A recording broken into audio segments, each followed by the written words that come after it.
Oh, wow. I got to do the short version of this story. Well, first of all, I've loved music ever since I was 10 years old.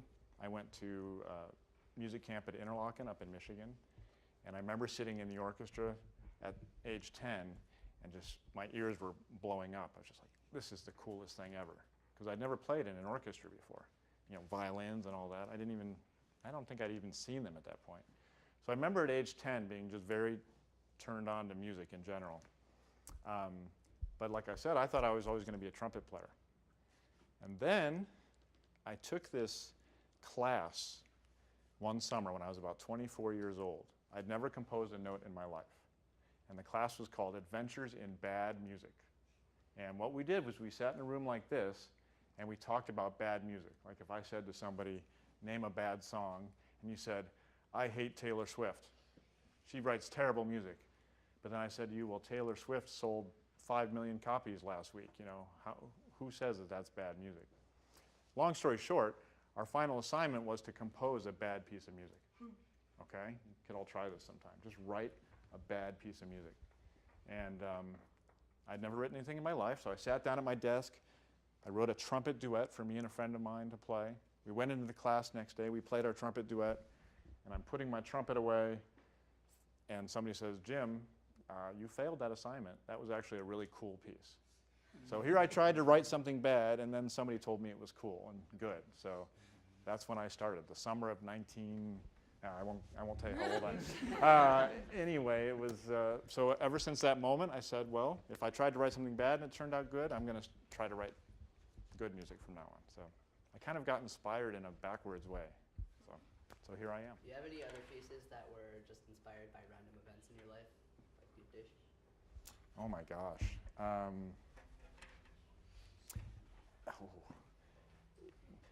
Everything is inspired by something. There's usually, we were talking about writer's block earlier. You know, I'll search for inspiration anywhere. I wrote a cell phone concerto, which obviously was inspired by cell phones. I'll go on walks and listen to what's going on around me and get inspired. But by random events, I'd have to look at my own catalog. I've written about 200 pieces, so sometimes I forget what I've even written. But what I really like doing, like even when, where's Laura? There she is. When we had the conversation about this piece and she mentioned deep dish, it's like, oh, I've got it. That's what I'm going to write about. The title was all hers. But when I'm about to write a piece for somebody, I usually have a conversation with them, and they'll say something that sparks something. So I always try to get to know the people I'm writing for. I'll search for inspiration anywhere, though. Sometimes I go listen to jazz music. You probably hear some of it in this piece. I like jazz. So. How much of your music is inspired by something you see here, as opposed to commissioned, or, like what? How much of your music do you choose Right. to write? I will say honestly, pretty much everything I do, except for the Charleston piece I just mentioned, I mean, everything I do is kind of something I've been hired to do. So then my job is to then, and it's usually always a different instrumentation, right? It's a band piece for a couple weeks, and then it's something for a singer after that, something for an orchestra after that, something for an oboe player after that. So it's always different. So that in and of itself kind of inspires me because it's a new sound each time. But my job as a composer is to take each situation and kind of churn it through and make it a very personal thing and make it something that I put my stamp, my voice onto. So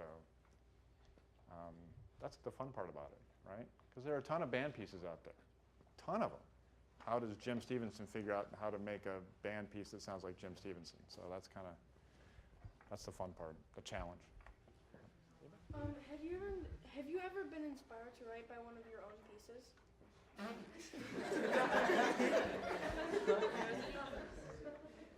I'm going to answer that a different way than you would expect.